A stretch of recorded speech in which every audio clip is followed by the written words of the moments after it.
چین میں 3 گھنٹے میں زنا بالجبر کا فیصلہ۔ ایک دفعہ بیجنگ شہر کے ایک محلے میں ایک نوعمر لڑکی سے زنا بالجبر کا واقعہ پیش آیا اور مجرم روپوش ہو گیا۔ چیئرمین ماؤ تک خبر پہنچی۔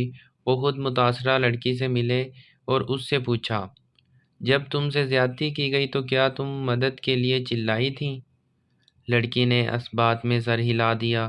چیئرمین ماؤ نے اس کے سر پر دست شفقت رکھا اور نرمی سے کہا، میری بچی، کیا تم اسی قوت کے ساتھ دوبارہ چلا سکتی ہو؟ لڑکی نے کہا، ہاں۔ ماؤ کے حکم پر انقلابی گارڈ کے کچھ اہلکار نصف کلومیٹر کے دائرے میں کھڑے کر دیے گئے۔ اس کے بعد لڑکی سے کہا گیا کہ پوری قوت کے ساتھ چیخو۔ لڑکی نے ایسا ہی کیا۔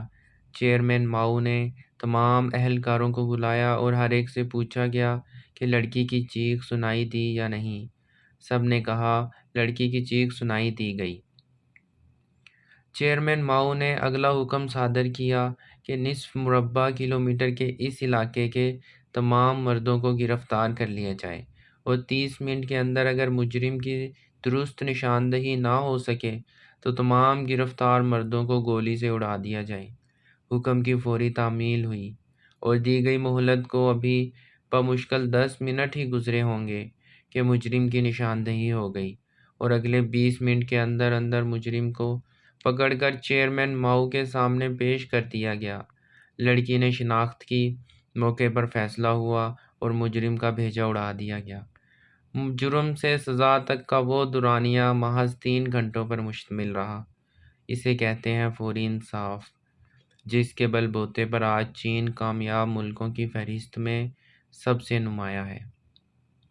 کاش آج حضرت عمر رضی اللہ تعالیٰ عنہ جیسا حکمران ہوتا تو بہو پاکستان کی معصوم زینبوں اور فرشتاؤں کو یہ سیاہ دن نہ دیکھنے پڑتے۔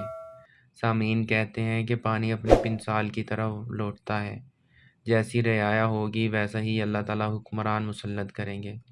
اللہ تعالیٰ سے دعا ہے اللہ تعالیٰ مجھے اور آپ کو ٹھیک کمال کرنے کی توفیق عطا فرمائے تاکہ ہمیں اچھے اور نیک حکمران مل سکیں۔ اپنا بہت سا خیال رکھیے گا۔ اجازت دیجیے، خدا حافظ۔